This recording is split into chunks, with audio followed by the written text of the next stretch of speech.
Tax अमीरों पर लगाए ताकि गरीबों को रिलीफ मिल सके। बैरूनी सौदों के लिए मुल्क में बिजली, पेट्रोल और गैस की कीमतें आसमान पर पहुंचाने वाली सरकार ने अवाम को आस और उम्मीदों पर लगा दिया। वज़ीर खजाना ने ट्वीट में कर्ज की दो एक साथ मिलने का इम्कान जाहिर कर दिया। इधर पेट्रोलियम लीवी की कीमत में मरहलावार 50 रुपए इजाफे की मंजूरी भी दे दी गई। कौमी असेंबली से खिताब में वजीर खजाना मिफ्ताह इस्माइल अपनी नाअहलियों का मलबा साबका हुकूमत पर डालना ना भूले। कहा, IMF के कहने पर फाइनेंस बिल में कोई तब्दीली नहीं की, हम सिर्फ उस मुआहदे की पासदारी कर रहे हैं जो पिछली हुकूमत ने IMF के साथ किए।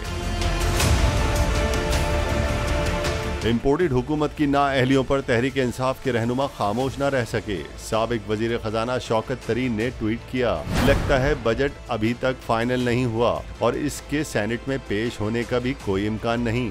IMF अपनी तजवीज पर गौर करने से पहले मजीद पेशगी इक़दाम चाहता है। हुकूमत IMF की नई हिदायत की बेताबी से मुंतजिर है।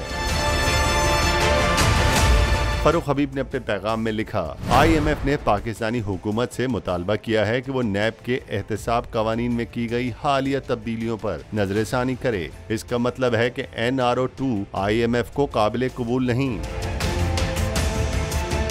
असद उमर ने कहा, IMF को भी शक है कि जो कर्ज देंगे वो नैब कवानीन में तब्दीली के बाद चोर हुक्मरानों के असासों में इजाफा करेगा। शहबाज गिल ने ट्वीट किया, इम्पोर्टेड हुकूमत की नैब तरामीम मुल्की तौर पर आइन की खिलाफ वर्जी और खुद को दिया गया NRO2 है। शहबाज गिल ने मजीद कहा, अपनी करप्शन को बचाने के लिए पाकिस्तान की दुनिया में जग हसाई और शर्मिंदगी का बाइस बनने वाले कुछ तो शर्म करें।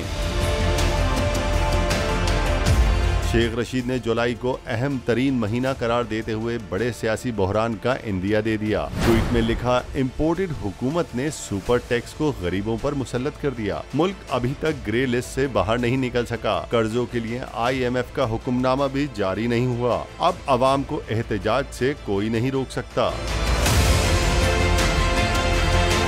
साबिक वजीर इत्तलात फवाद चौधरी ने ट्विटर पैगाम में वजीर आजम से मुतालबा कर दिया। ट्वीट में लिखा, मुल्क में सियासी इस्तेहकाम सिर्फ मुनसिफाना और शफाफ इंतखाबात से ही मुमकिन है। शहबाज शरीफ अगर ऐसा चाहते हैं तो जल्द इलेक्शन की तारीख का ऐलान करें। सब्सक्राइब करें और बेल दबाएं ताकि कोई खबर रह न जाए।